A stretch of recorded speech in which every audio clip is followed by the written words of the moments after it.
जैसे उनके विदेश नीति का एक थियरी है जिसे हम प्रिंसिपल ऑफ 4D कहते हैं। माननीय नरेंद्र मोदी के तीसरे कार्यकाल के शपथ ग्रहण समारोह को ध्यान से देखें और आप ये बात का ख्याल रखें कि विदेशी मेहमान क्यों बुलाए गए। इम्पोर्टेंट फॉरेन पॉलिसी का दृष्टिकोण है। सबसे पहले हम इंडिया और श्रीलंका को लेते हैं कि भारत और श्रीलंका के साथ संबंध आपस के कैसे हैं। वो है सागर विजन। नमस्कार, मैं हूं ज्ञान तिवारी और आप देख रहे हैं हमारा YouTube channel civil success path. 9 June 2024 को प्रधानमंत्री श्री नरेंद्र मोदी ने अपने लगातार तीसरे कार्यकाल के लिए शपथ ग्रहण की, जिसमें उन्होंने एक अपनी सधी हुई रणनीति के तहत अपने शपथ ग्रहण समारोह को यादगार बनाया। भारत के प्रति उनकी जो विदेश नीति है, भारत के प्रति जो प्रधानमंत्री नरेंद्र मोदी की विदेश नीति है, वो उनके शपथ ग्रहण समारोह के दौरान भी दिखाई दी, जिसमें उनके कुछ अपने निश्चित पहलू हैं, उनके फॉरेन पॉलिसी के कुछ अपने निश्चित सिद्धांत हैं जिन्हें आप इस दौरान देख सकते हैं। उनके शपथ ग्रहण कार्यक्रम के दौरान आप देख सकते हैं। जैसे उनके विदेश नीति का एक थियरी है जिसे हम प्रिंसिपल ऑफ 4D कहते हैं। प्रिंसिपल ऑफ 4D में एक डी का मतलब है डेमोक्रेसी, दूसरे डी का मतलब है डेमोग्राफी, तीसरे डी का मतलब है डिमांड और चौथे डी का मतलब है डायस्पोरा। तो अगर आप माननीय नरेंद्र मोदी के तीसरे कार्यकाल के शपथ ग्रहण समारोह को ध्यान से देखें और आप ये बात का ख्याल रखें कि विदेशी मेहमान क्यों बुलाए गए, तो पहले तो 4D पॉलिसी इसके पीछे जिम्मेदार है। दूसरा, प्रधानमंत्री नरेंद्र मोदी की विदेश नीति का दूसरा सबसे महत्वपूर्ण पहलू है जिसे वो कहते हैं नेबरहुड फर्स्ट। नेबरहुड फर्स्ट का मतलब है कि हम सब कुछ बदल सकते हैं लेकिन अपना पड़ोसी नहीं बदल सकते। तो पड़ोसी नहीं बदल सकते तो कम से कम पड़ोसियों के साथ अपने संबंध बेहतर बना सकते हैं। तो पड़ोसियों के साथ अपने संबंध बेहतर बनाने के क्रम में उनकी फॉरेन पॉलिसी का एक बहुत महत्वपूर्ण हिस्सा नेबरहुड फर्स्ट भी है। नेबरहुड फर्स्ट और 4D। और तीसरा उनका जो सबसे इम्पोर्टेंट फॉरेन पॉलिसी का दृष्टिकोण है वो है सागर विजन। तो अगर आप ध्यान से देखेंगे कि किन किन लोगों को बुलाया गया और क्यों बुलाया गया, तो आप देखिएगा कि सागर विजन, नेबरहुड फर्स्ट और 4D, इन तीनों पॉलिसीज को अपने शपथ ग्रहण समारोह के दौरान बहुत सधे हुए तरीके से प्रधानमंत्री श्री नरेंद्र मोदी ने लागू करने का प्रयास किया। हमारे लिए क्या इसमें महत्वपूर्ण है? आने वाला जो यूपीएससी मेंस का एग्जाम है या आने वाले स्टेट पीएससी के एग्जाम है, वहां पर इन देशों के साथ भारत के संबंधों को आधार बनाकर कोई भी प्रश्न पूछा जा सकता है या पीटी में भी पूछा जा सकता है। मेंस में ज्यादा संभावना है कि भारत के वैदेशिक संबंधों वाले सेक्शन में या भारत के इंटरनेशनल रिलेशन वाले सेक्शन में भारत और उन देशों के साथ संबंधों के बारे में पूछा जा सकता है जिन देश के राष्ट्राध्यक्ष भारत आए शपथ ग्रहण समारोह के दौरान। तो इसी बात को ध्यान में रखते हुए हम इस बात को आगे बढ़ाने का प्रयास करेंगे।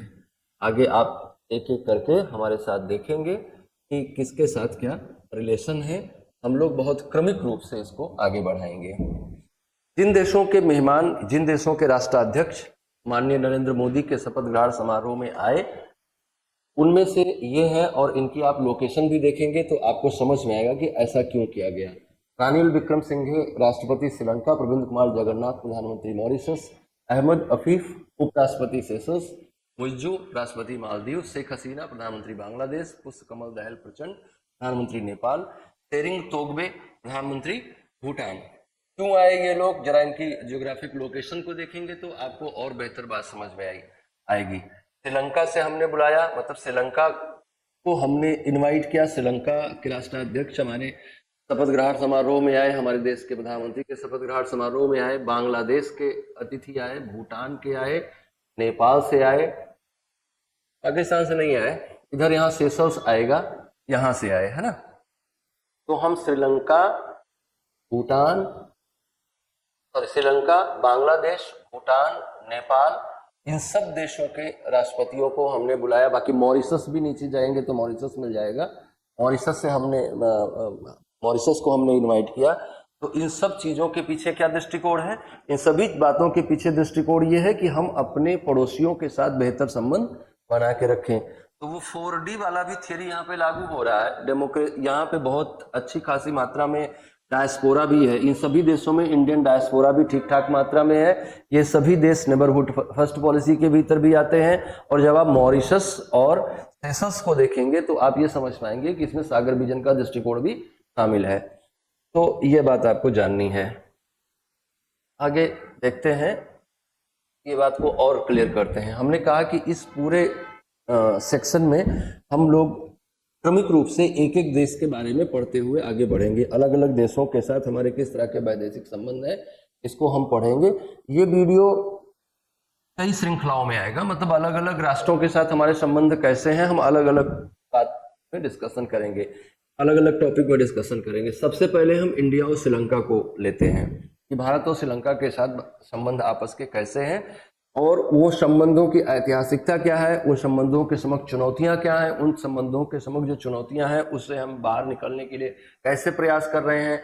जैसा कि हम सब जानते हैं, अगर आप इंटरनेशनल रिलेशन के बारे में थोड़ा भी जानते हैं, थोड़ा भी कहीं से पढ़ा है, तो आप ये समझते होंगे कि भारत के विदेश संबंध के समक्ष इस समय जो सबसे बड़ी चुनौती है, खासतौर से सागर विजन को इम्प्लीमेंट करने में, खासतौर से नेबरहुड फर्स्ट की पॉलिसी में, खासतौर से अपने सुरक्षा दृष्टिकोण को ध्यान में रखते हुए, अपने डिमांड को ध्यान में रखते हुए, सबसे बड़ी चुनौती हमारे समक्ष चाइना है।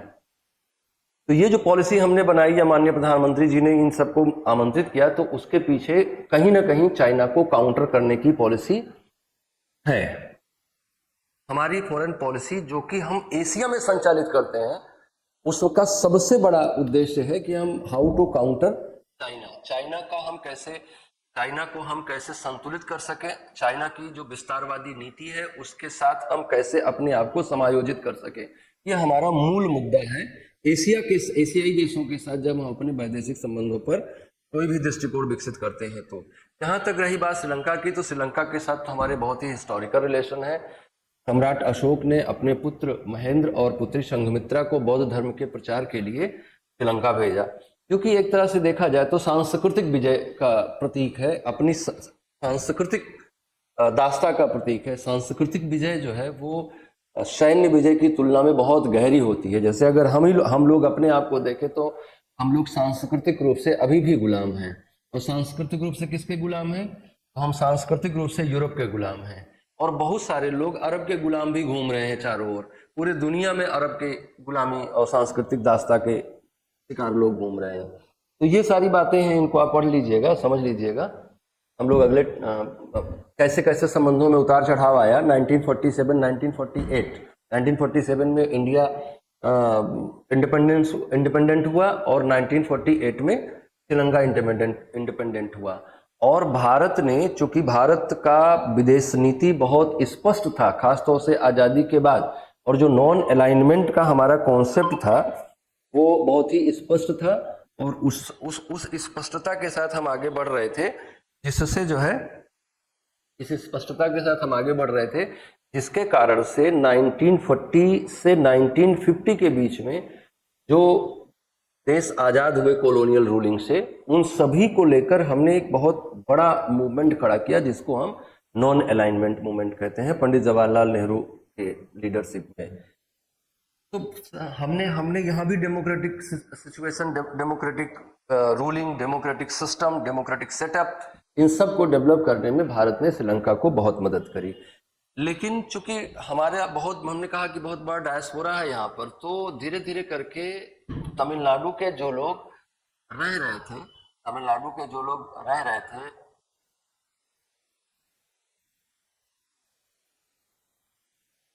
तमिलनाडु, बहुत सारे तमिल लोग जो है वो उत्तरी श्रीलंका में रहते हैं। उत्तरी श्रीलंका में जो तमिल रह रहे थे, उन्होंने अपने लिए एक अलग देश की मांग करना शुरू किया, और अपने लिए अलग देश की मांग के क्रम में उन्होंने एक संगठन बनाया जिसे liberation tigers of Tamil Eelam कहा जाता है, जो कि 1976 में हुआ। और 1976 से लेकर 1983 के बीच में श्रीलंका एक सिविल वॉर की सिचुएशन में रहा, जिसमें जो LTTE था, लिट्टे जिसे हम लोग ज़्यादा बोलते हैं, ज़्यादा आसान भाषा में हम लोग लिट्टे बोलते हैं, तो लिट्टे ने इन 6, 7, 8 सालों तक एक आंतरिक संघर्ष की स्थिति बनाए रखी, और जो आर्मी बना रखा था लिट्टे ने, उसको भारत में तमिलनाडु के लोग सांस्कृतिक साम्यता के कारण से उसके ऊपर सिंपैथाइज होते थे, उसकी सहायता भी करते थे। तो लेकिन भारत के लिए भी संप्रभुता पे खतरा था। अगर जाफना वाले क्षेत्र को, श्रीलंका का ऊपरी हिस्सा जो है, इसको हम जाफना आइलैंड कह रहे हैं, अगर इस हिस्से में ये लिट्टे इंडिपेंडेंट हो जाता और एक अलग देश बन जाता, तो वैसी स्थिति में इस बात की भी संभावना थी कि तमिलनाडु भी जो होता तो तमिल होमलैंड नाम से एक देश बन जाता, जिसमें तमिलनाडु शामिल होता और उत्तरी श्रीलंका शामिल होता। इसलिए भारत के लिए बहुत फेवर में नहीं रह गया। जब संघर्ष से गहरा होता गया तो व्यक्तिगत तमिलनाडु के लोग समर्थन दे रहे थे, लेकिन भारत सरकार का दृष्टिकोण उतना स्पष्ट नहीं रहा, क्योंकि भारत के लिए, भारत की संप्रभुता के लिए भी लिट्टे खतरा था, जिसके कारण से आगे चलकर भारत सरकार ने इंडिया पीस कीपिंग फोर्स भेजा, शांति सेना भेजी, जिससे 1987 में भारत और श्रीलंका के बीच एक समझौता हुआ था, और हम आपके यहाँ जो गृह युद्ध है उससे निपटने में हम आपकी सहायता करेंगे। इस वायदे के साथ 1990 इस वायदे के साथ पीस कीपिंग फोर्स भेजा गया, और पीस कीपिंग फोर्स भेजे जाने से नाराज होकर लिट्टे के लोगों ने एक सुसाइडल एक्टिविटी में प्रधानमंत्री राजीव गांधी की हत्या कर दी, और ये बहुत खतरनाक बात हो गई, जिसके कारण से भारत का जो थोड़ा बहुत दृष्टिकोण था भी अच्छा श्रीलंका को लेकर, वो ठीक नहीं रहा, और लिट्टे को लेकर जो भारत में समर्थन की स्थिति रही वो ठीक नहीं रही, और 2009 में लिट्टे को पूरी तरह से समाप्त कर दिया गया भारत के सहयोग से।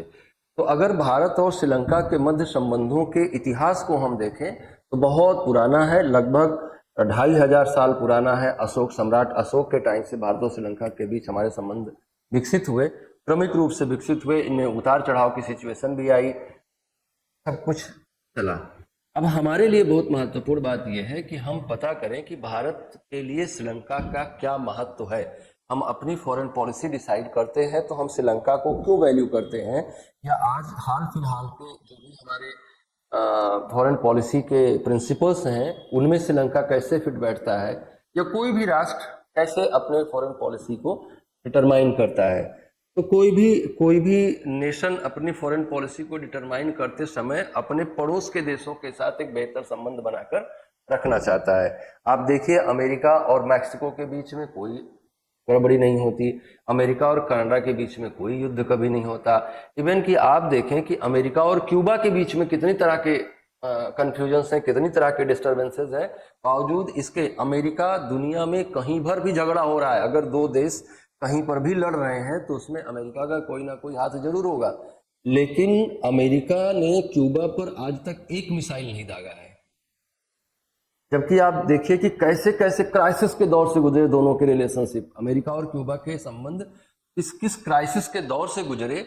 लेकिन इन सब के बावजूद भी अमेरिका ने क्यूबा पर कोई हमला नहीं किया, क्योंकि वो जानता है कि सीमा पर जो देश है उससे लड़ने से भले ही हम उसको ज्यादा मार देंगे, लेकिन उसको ज्यादा मारेंगे तो आपको कुछ मारेगा, कुछ थोड़ा बहुत आपको भी ना।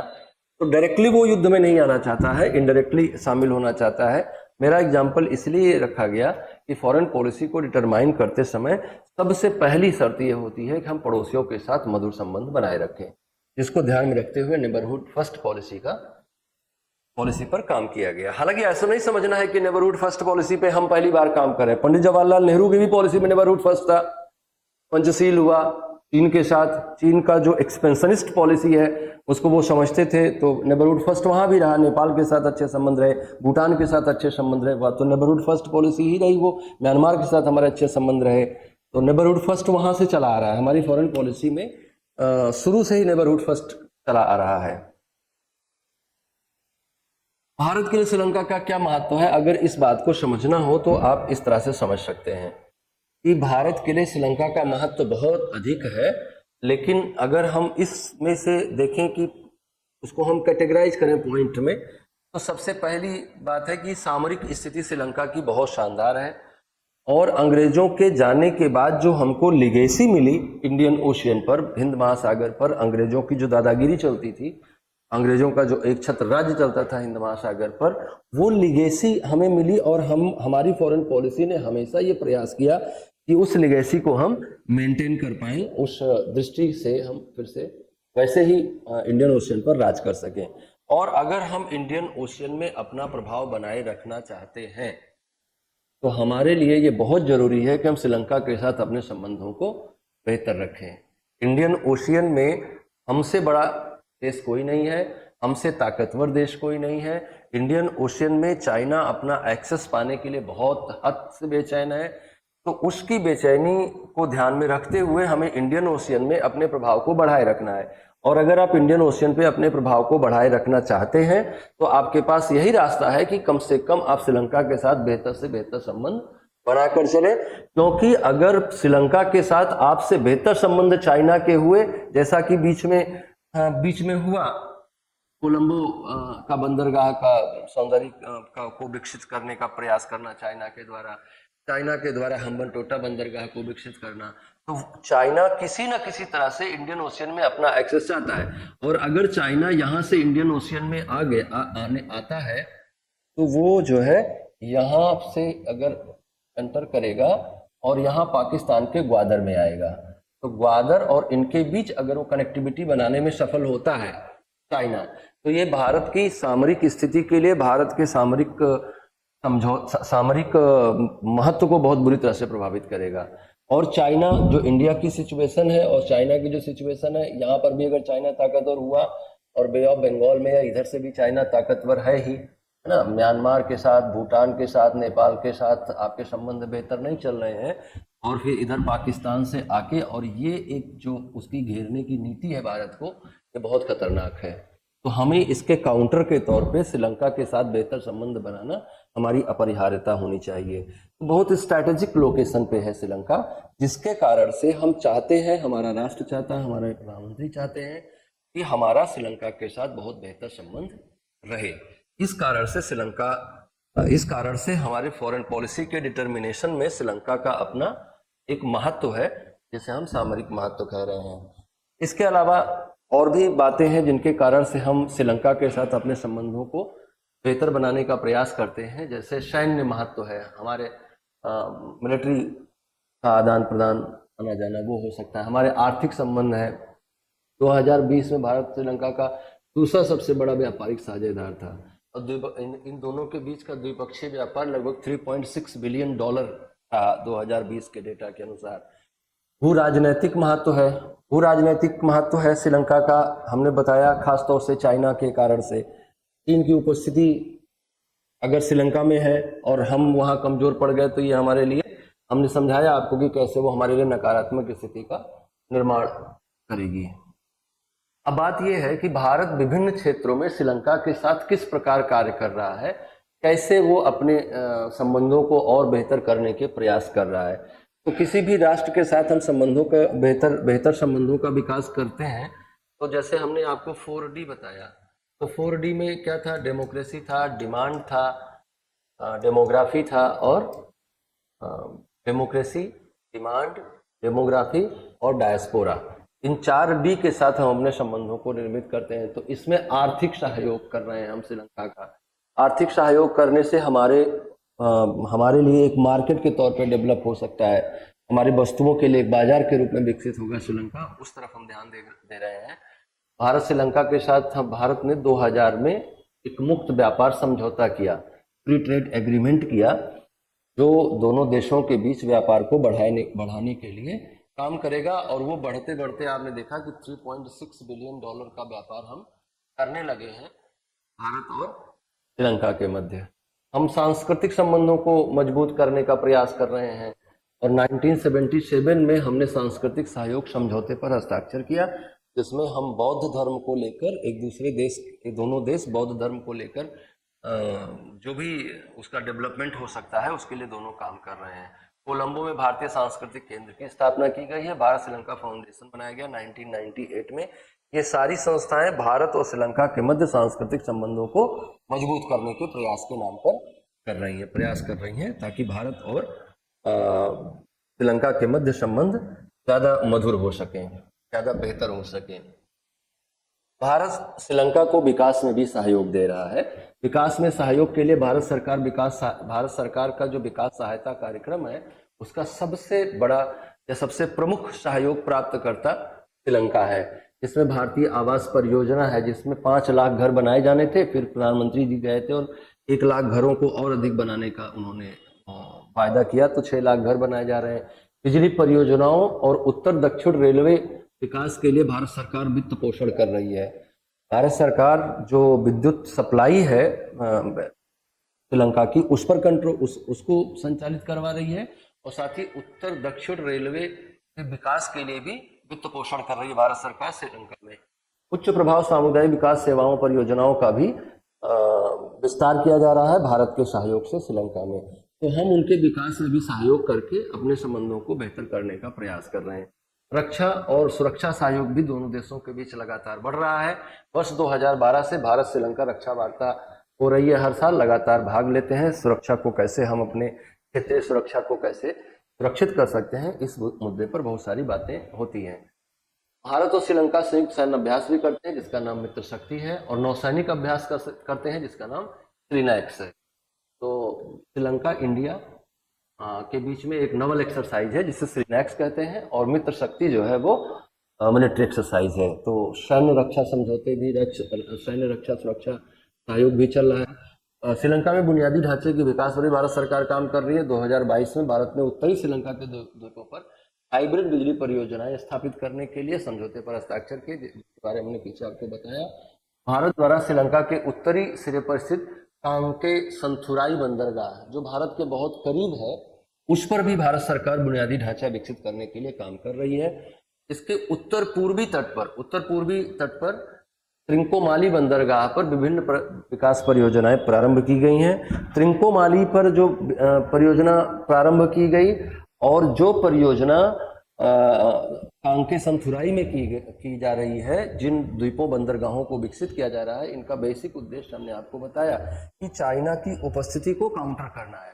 चाइना श्रीलंका में है और चाइना श्रीलंका में रहकर भारत के सामरिक हितों को प्रभावित कर सकता है।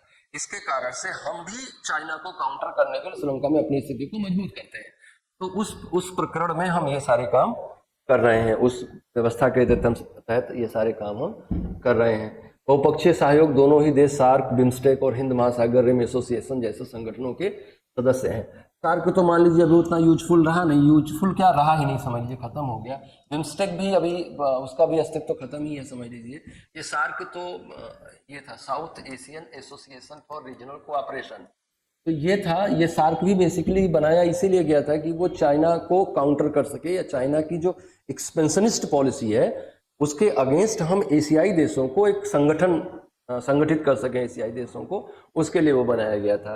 बिम्स्टेक जो था वो bay of Bengal initiative for multi sectoral technical and economic cooperation, इसका नाम था।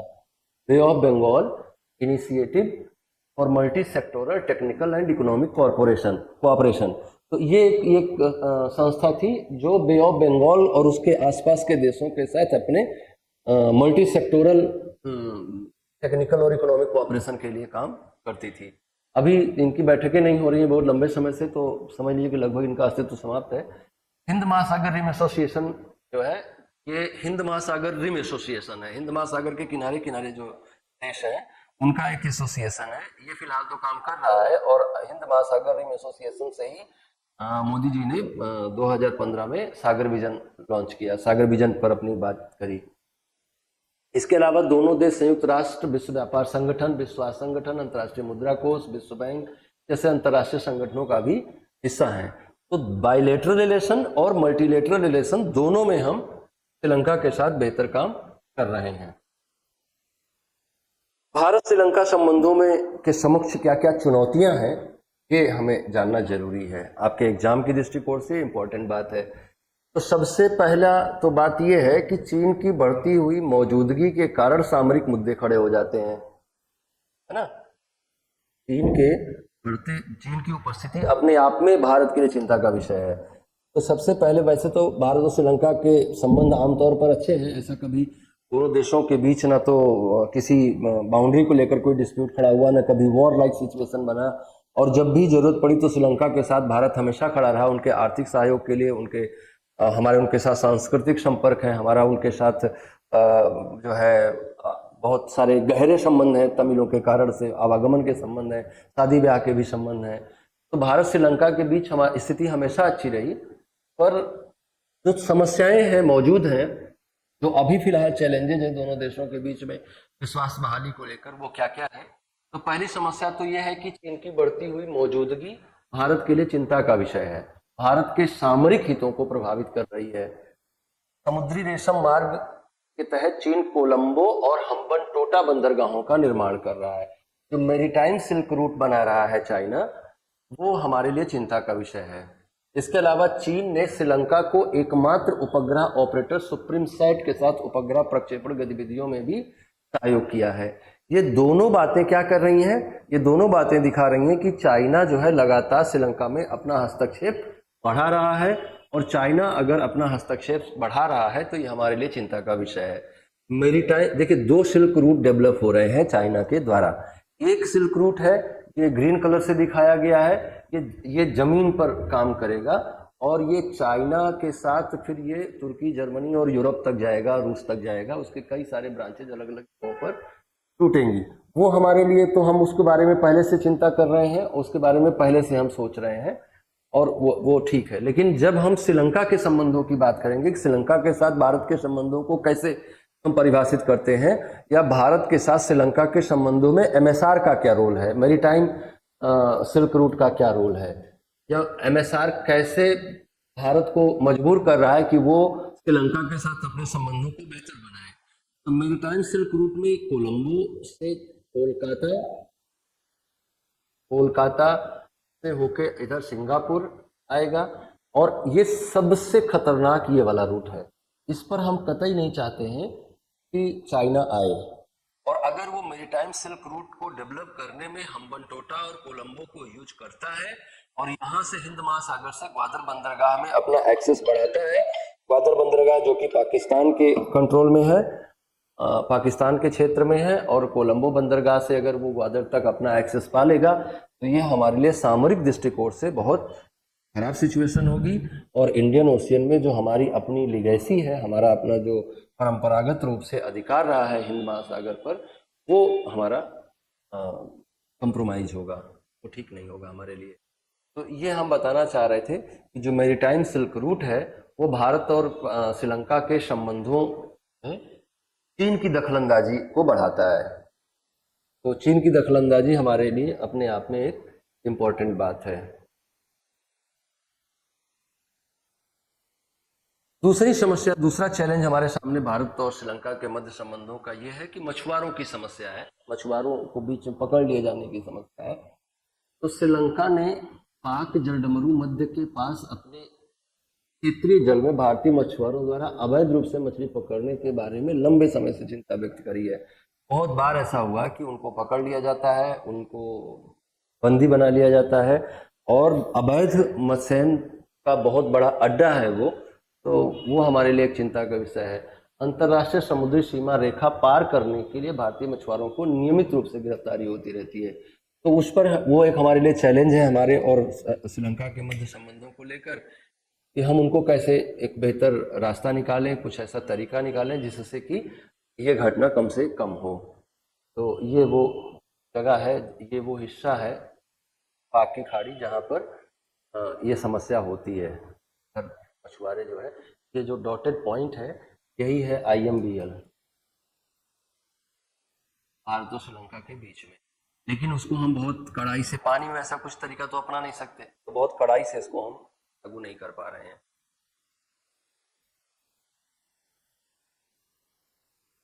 तीसरा जो चैलेंज है वो कच्चा तीवू आइलैंड का मामला है। कच्चा तीवू आइलैंड 1974 में कच्चा तीवू द्वीप समझौते के तहत भारत ने श्रीलंका को इसको सौंप दिया, लेकिन तमिलनाडु का दावा है कि ये भारतीय क्षेत्र है और इसमें भारत का नियंत्रण होना चाहिए। यह रहा कच्चा तीवू आइलैंड। अब ये जो है हमने श्रीलंका को दे दिया कि आपकी संप्रभुता में है, लेकिन तमिलनाडु का कहना है ये भारतीय क्षेत्र है।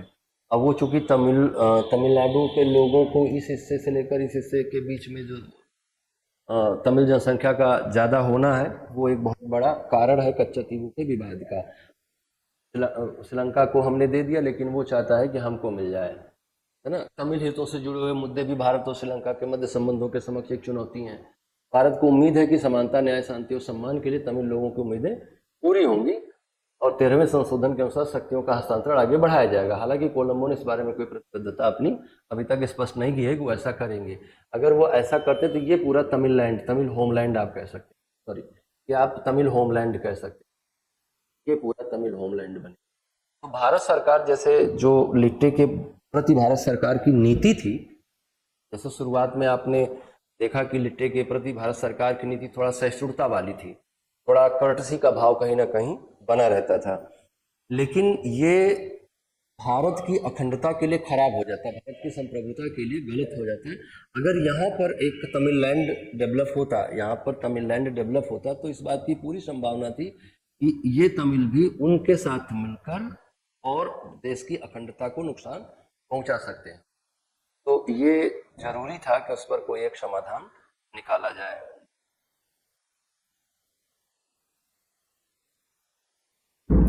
राजनीतिक अस्थिरता की भी एक समस्या है। श्रीलंका ने हाल के वर्षों में राजनीतिक अस्थिरता देखी, जिसमें सरकार और नेतृत्व में लगातार बदलाव हुए। इससे देश के भारत के साथ जुड़ने और आर्थिक सहयोग और क्षेत्रीय स्थिरता को बढ़ावा देने वाली नीतियों को लागू करने की बहुत बुरी तरह से प्रभावित हुई है। 2022 में आर्थिक संकट का सामना करना पड़ा। श्रीलंका विदेशी मुद्रा की कमी के कारण से गंभीर आर्थिक संकट से गुजर रहा है, जिसके परिणाम स्वरूप लंबे समय तक बिजली कटौती की उछाल, आवश्यक वस्तुओं की कमी, ये सारी समस्याएं हैं। भारत सरकार श्रीलंका में अभूतपूर्व आर्थिक संकट से निपटने में अपने निरंतर सहयोग का आश्वासन दिया है, और उसमें से जो आश्वासन में योगदान है कुछ इस तरह के हैं कि भारत सरकार उत्पादन में वृद्धि कर रही है, निवेश में वृद्धि कर रही है, वैश्विक निर्यात में वृद्धि कर रही है, उसके साथ रक्षा समझौता कर रही है। चीन के साथ मुकाबला जो है वो भी एक मुद्दा है जिसमें भारत सरकार काम कर रही है। कोलंबो में बीजिंग के साथ किसी भी तरह का मोह भंग हो, है ना, अगर हम कुछ भी ऐसा कर ले जाए कि कोलंबो में बीजिंग के साथ मोहभंग की स्थिति बने, तो चीन के जो पर्ल ऑफ स्ट्रिंग है, मोतियों की माला का खेल है, वो श्रीलंकाई द्वीप समूह को दूर रखने के प्रयासों को आसान बनाएगा। तो हम चाहते हैं कि श्रीलंका और कोलंबो और बीजिंग के बीच में मोहभंग की स्थिति बनी रहे, ये हमारे लिए अच्छा होगा। जाफना प्रायद्वीप पर चीनी ऊर्जा परियोजनाओं को रद्द करने में देखा जा सकता है, ये हमारे प्रयासों का परिणाम है, हमारे नेतृत्व के प्रयासों का परिणाम है कि ऐसा हो पाया। बुनियादी ढांचे के निर्माण में हम सहयोग कर रहे हैं, है ना। बुनियादी ढांचे में जैसे बंदरगाहों का विकास है और तमाम इस तरह की जो परियोजनाएं हैं उनको हम संचालित कर रहे हैं। अब बात आती है कि भारत और श्रीलंका के संबंधों को हम कैसे और बेहतर कर सकते हैं। तो दोनों देश लोकतांत्रिक व्यवस्था के द्वारा शासित हैं, इसलिए व्यापक और गहरा बनाने की गुंजाइश पूरी है, क्योंकि दोनों जगहों पर डेमोक्रेसी है। द्विपक्षीय संबंधों के माध्यम से मछुआरों के मुद्दों का स्थायी समाधान निकालने का प्रयास करना चाहिए। आर्थिक सहयोग को बेहतर करने के लिए व्यापक आर्थिक भागीदारी समझौते पर हस्ताक्षर किए जाने चाहिए। कॉम्प्रिहेंसिव इकोनॉमिक पार्टनरशिप एग्रीमेंट पर काम किया जाना चाहिए। और के अलावा श्रीलंका के साथ संबंधों को बेहतर बनाने के लिए भारत को अपने पारंपरिक सांस्कृतिक संबंधों पर अधिक ध्यान देने की आवश्यकता है। भारत और श्रीलंका के बीच नौका सेवा शुरू करने से लोगों के बीच आपसी संपर्क बेहतर हो सकते हैं। एक दूसरे की चिंताओं और हितों की पारस्परिक मान्यता से दोनों देशों के संबंधों में सुधार हो सकता है। तो ये सारी बातें हुई, इसमें हम लोगों ने देखा कि कैसे भारत और श्रीलंका के बीच संबंध विकसित हुए, उनके समक्ष क्या चुनौतियां हैं, क्या समाधान है, क्या लक्ष्य हैं, क्या मुद्दे हैं, सारे मुद्दों पर हम लोगों ने बात करी। और आगे इसी तरह से जो भी प्रधानमंत्री के ओथ सेरेमनी में आए हुए विदेशी मेहमान थे, विदेशी राष्ट्राध्यक्ष थे, उन राष्ट्रों के साथ हमारे कैसे संबंध है, इस श्रृंखला में हम आगे बात करते रहेंगे। अगले लेक्चर में हम लोग बात करेंगे बांग्लादेश के साथ संबंधों की। आप जो है इसको लाइक, शेयर और सब्सक्राइब करते रहें। आपका बहुत बहुत धन्यवाद।